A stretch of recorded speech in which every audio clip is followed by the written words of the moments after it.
Bonjour à tous, bon matin, bon après-midi chez vous. J'espère que vous allez bien. Moi, je vais super bien. Votre impacteuse Maman na Canada, premier pays au monde. Je pense que ça n'a pas encore changé. Le Canada demeure toujours le premier pays. Donc, je viens vous parler immigration, mais je vais vous parler de ce qu'on va appeler les bébés passeports. Les bébés passeports, c'est quoi? Ce sont des enfants qui naissent, ça dit que de parents non citoyens canadiens ou bien non encore des résidents permanents.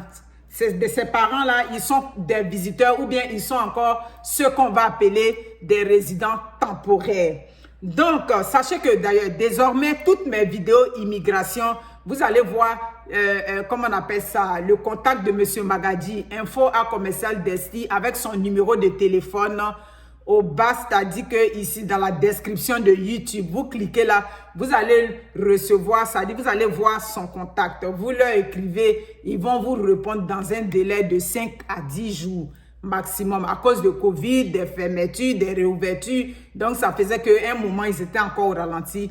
Mais ça reprend bientôt. Écrivez-leur, ils vont vous répondre. Et puis n'oubliez pas Yes Beauty. Yes Beauty aussi, leur contact est là. Pour les femmes qui veulent se coiffer, vous avez un événement ou bien vous voulez vous coiffer, ça veut changer un peu de tête, n'hésitez pas à rentrer en contact avec Yes Beauty. Ils font bien les crochets, des perruques. En tout cas, il y en a de toutes, ça veut dire que de toutes les bourses, je dirais. Ben, ce que je voudrais que vous sachiez, donner naissance au Canada, même pour un résident permanent ou un visiteur temporaire, il n'y a pas d'infraction. Ça dit, c'est quelque chose, ça dit, il n'y a aucune violation quelconque. C'est quelque chose de tout à fait normal. Donc, vous comprenez que on ne va pas te refuser le visa parce que tu viens accoucher au Canada ou bien non, c'est pas possible. Dans la loi même de, comment on va appeler ça? Oui, l'IPR. L'IPR, c'est la loi de l'immigration et protection des réfugiés. S'il n'y a aucune clause qui dit une femme n'a pas le droit de venir accoucher au Canada. Tu peux venir accoucher, mais bien évidemment, pour accoucher au Canada, si tu n'es pas résident permanent, tu n'es pas citoyen canadien, tu n'as pas, même quand tu as le permis de travail, je vais venir un peu là-dessus, si tu viens accoucher, ça prend un peu quelques petites mesures, bref. Dans tous les cas, ce dont je suis en train de parler, c'est pour des femmes visiteuses. C'est-à-dire, elles sont visiteuses, elles veulent venir visiter le Canada et puis accoucher pendant qu'elles arrivent. Elles sont déjà enceintes. Comme je dis, il n'y a aucun agent d'immigration qui va te voir parce que tu es enceinte là. Il va te faire retourner ou bien non. D'ailleurs, on ne va pas te demander la date de tes règles ou bien de quoi. Bref, c'est confidentiel. C'est ça, c'est ça. Mais ça prend des moyens. Mais avant même de rentrer dans le vif du sujet, sachez que le Canada et les États-Unis, en ma connaissance, s'il y a d'autres pays comme l'Australie, les autres pays, j'en sais rien. Mais moi, ce que je sais, c'est le Canada et les États-Unis qui sont les deux pays phares, oui, qui bénéficient du droit du sol encore. C'est-à-dire quoi? Dès que tu accouches, ça dit au bout d'une semaine, 2 semaines déjà, l'enfant a le statut de comment on appelle ça? L'enfant est déjà canadien ou bien l'enfant est citoyen américain. C'est ce qu'on appelle le droit du sol. Donc, pourquoi ces femmes-là, elles viennent accoucher ici, elles ne viennent pas pour rien? J'appelle ça un investissement. Venir accoucher au Canada ou aux États-Unis, c'est sûr que c'est une planification qui est faite, mais ça demande des moyens. Ces femmes-là viennent accoucher, je dirais, pour la première raison, pour que, bon, elles prévoient que demain, l'enfant grandit, il peut venir étudier au Canada à moindre coût. Parce que quand tu es citoyen canadien ou bien tu es résident permanent, les études coûtent moins cher par rapport, oui, je précise, moins cher, sont moins dispendieux par rapport à un enfant, quelqu'un qui quitte ailleurs pour venir étudier au Canada comme étudiant étranger. Donc, si vous voulez, c'est des prévisions que ces familles-là font à long terme. Donc, bien évidemment, le Canada, c'est le Canada. Donc, comment on dit ça? Tu peux pouvoir, avec ce passeport, avec ce blue-là, tu peux voyager partout. De mémoire, je ne sais pas, il n'y a pas un pays où le passeport ne t'emmène pas. Tu peux voyager partout avec ça. Si tu as ce passeport-là, ça te facilite ça. Ensuite, ce passeport-là, ces parents-là, ils viennent pour que demain, vous savez, dans nos pays là-bas, hein, vous savez, par exemple, nous qui sommes africains, ce continent de l'incertitude, comme je le dis toujours, à tout moment, il peut y avoir des remous, il peut y avoir des perturbations sociales, des crises, des bang-bang, tout et tout. Mon cher ami, si tu as ton passeport, tu vas chercher où est la route de l'ambassade du Canada. Si tu n'as même pas les moyens, il y a moyen qu'on peut trouver là-bas pour que tu rentres au Canada. Bref, avec des perturbations sociales, tu peux automatiquement rentrer au Canada parce que tu es un citoyen canadien. Ensuite, il y a l'aspect aussi, je vais encore parler des soins médicaux. Les soins médicaux, tu peux venir te soigner gratuitement, mais quand on dit gratuitement, bon, c'est ça, hein, même si ça passe dans les impôts, tout et tout, tu as 18 ans ou bien quoi, ou bien moins que ça, tu peux, mais c'est sûr que si tu es mineur, il va falloir que tu sois accompagné de tes parents, mais rendu à là, tu peux venir te soigner au Canada, mais là encore, il y a un petit hic. Pour venir te soigner, pour que tu puisses bénéficier immédiatement comme ça des soins médicaux, il faut que tu aies, ça dit, il faut qu'en une année, tu sois au moins venu 6 mois pour que ta carte soleil, là, ta carte d'assurance maladie soit valide. C'est une façon pour toi de valider cette carte-là. Donc, depuis là-bas, tu dois trouver le moyen quand même de valider ta carte d'assurance maladie. Sinon, si tu arrives, on va te soigner, on ne va pas te laisser mourir, mais c'est sûr qu'il peut y avoir quelques petits soucis. Donc, c'est pour tout ça, là. Quand ces familles-là analysent ça, ces familles-là viennent accoucher, ces femmes viennent accoucher au Canada. Généralement, quand elles viennent, c'est rare qu'elles restent. Si je peux venir accoucher au Canada, mais pourquoi rester? Donc, c'est très rare que ces femmes-là restent ici. Et puis, bon, quoi qu'on dise là, si tu as fait tous tes enfants presque au Canada ou aux États-Unis, mais demain, pour demander un visa, ben, je ne pense pas que ça va être difficile. Tu peux même avoir un visa facilement de 10 ans à force de défiler. Mais si mes enfants même sont déjà citoyens canadiens, où est le problème? Selon moi, hein, mais je sais qu'en majeure partie, ces femmes ne restent pas parce qu'elles sont déjà bien nanties. Elles sont nanties parce que, comme je dis, pour venir accoucher au Canada, on est en train de parler d'un montant d'environ 20 à 25, voire 30 000 $ que tu dois posséder pour pouvoir venir accoucher. Parce que quand je vais vous détailler un peu, vous allez comprendre. D'abord, quand vous venez, moi, ce que je vous conseille, quand vous êtes en train de venir, si ce n'est pas de la parenté très proche, si ce n'est pas une de vos soeurs directes ou bien une cousine, même à ça, si ce n'est pas vraiment une personne que tu as déjà connue par le passé là-bas, pour dire que non, tu vas venir t'asseoir pour accoucher chez elle. Écoutez, la vie est très trépidante ici. C'est difficile. Si ce n'est pas ta parente proche, c'est très difficile qu'elle laisse son travail pour t'aider à s'occuper de ton bébé, tout et tout. C'est pas facile. Moi, je vous conseille des Airbnb. Avec les Airbnb, tu as pris un logement, tu es bien, tu es en sécurité là-bas, tout et tout. Tu es en travail, tu as qu'à composer le 911, on vient te chercher tout de suite. Et puis très souvent même, si ta grossesse est déjà planifiée, déjà tout, on va te dire, bon, tel jour, à partir de telle heure déjà, il faut rentrer à l'hôpital. Donc, je conseille ça pour éviter les problèmes, parce que souvent, vous êtes chez ces personnes, il va encore avoir du stress, la personne n'est pas capable de prendre soin de toi. Ça va être comme si même tu étais seul à la maison, parce que souvent, les gens s'en vont le matin, ils rentrent. Bref, soyez des personnes autonomes. Si tu as déjà près de 20 à 30 000 $ pour venir accoucher au Canada, ce n'est pas prendre un Airbnb qui va être un problème.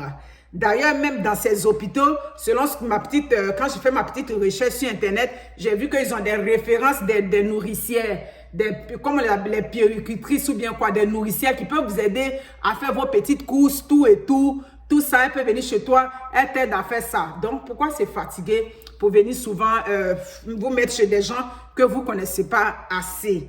Donc, oui, comme je disais, ces couples-là vont payer ces montants-là. Il y a des hôpitaux quand même.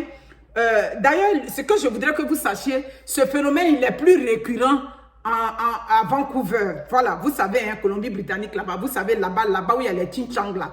Là-bas, d'abord, ils ont beaucoup de médecins. Les Xinjiang, ils ont beaucoup de médecins ici au Canada. Donc, ils ont formé un petit réseau là-bas.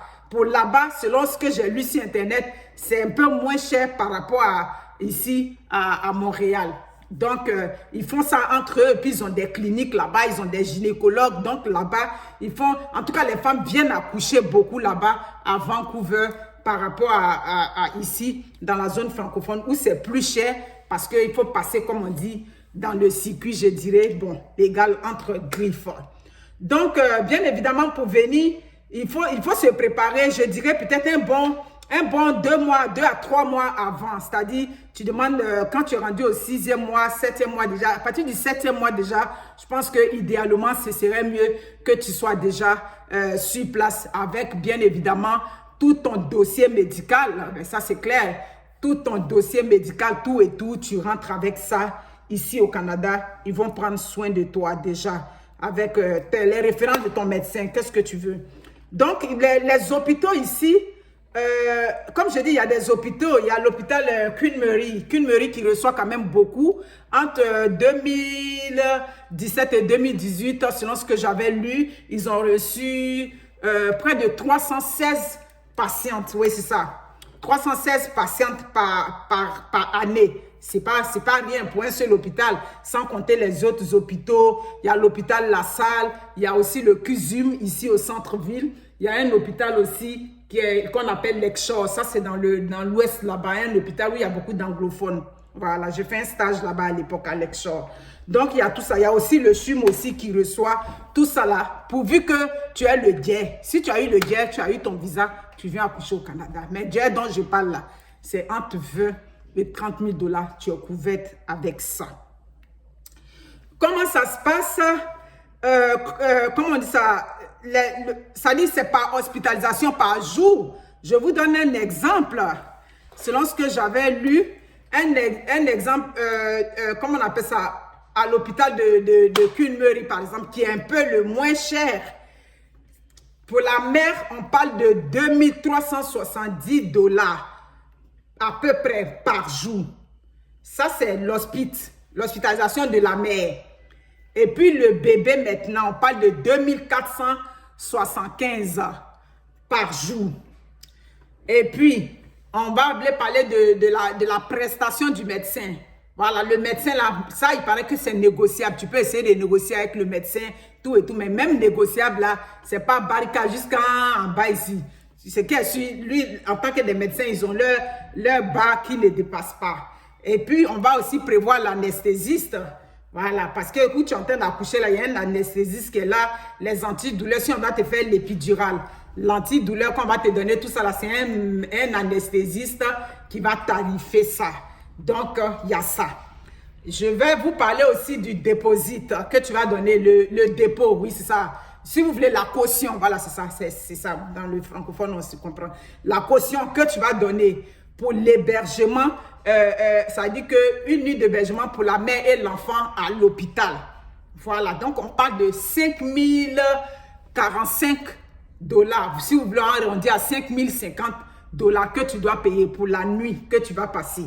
Bon, si ton accouchement se passe bien, tout, on va parler de 3 jours. Eux, les Blancs, eux, ils prévoient tout. Ils vont prévoir au cas où ça ne se passe pas bien, on va te mettre sous une césarienne. Bref, il y a tout ça que tu vas aller calculer. Donc, c'est pour ça qu'on vous parle d'une bagatelle de 20 000 à voire 25 000, 30 000 $ pour venir accoucher en toute sécurité au Canada. Quelqu'un m'avait posé un jour la question de savoir, est-ce que quand on a un visa temporaire, un permis de travail ouvert, fermé, est-ce que on peut venir accoucher de temps en temps? Mais c'est sûr que dans la loi du travail au Canada, il n'y a pas un employeur qui va te demander si tu es enceinte.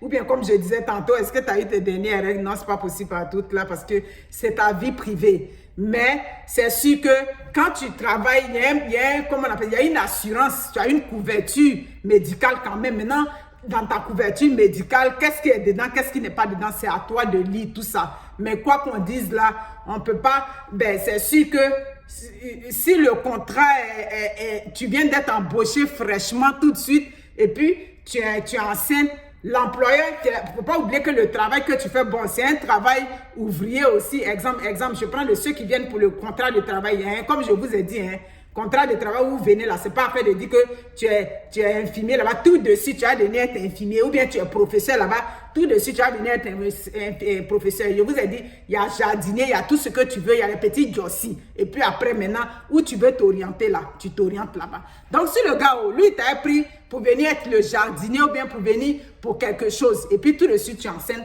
dans la loi du travail, il ne peut pas tout de suite te dire, il connaît la loi, mais il va faire d'une manière tout de suite là, pour que le contrat, quand il imagine la couverture médicale dont tu vas bénéficier, il peut faire d'une manière tout de suite pour dire non, ton rendement n'est pas bon, c'est comme ça, c'est comme ça. Mais comme tu es lié généralement à lui pour 1 an, c'est à toi de voir si dans les 1 an, tu vas prendre ta chose ou bien tu prends pas. Tu analyses pour voir, bon, je suis venu d'un pays, où je suis venu me chercher. Est-ce que, parce que quoi qu'on dise là, l'enfant ne t'apporte pas, ça dit, l'enfant ne t'apporte pas quelque chose dans le temps. C'est pas pour dire que l'enfant là, il va t'emmener vers les baisses.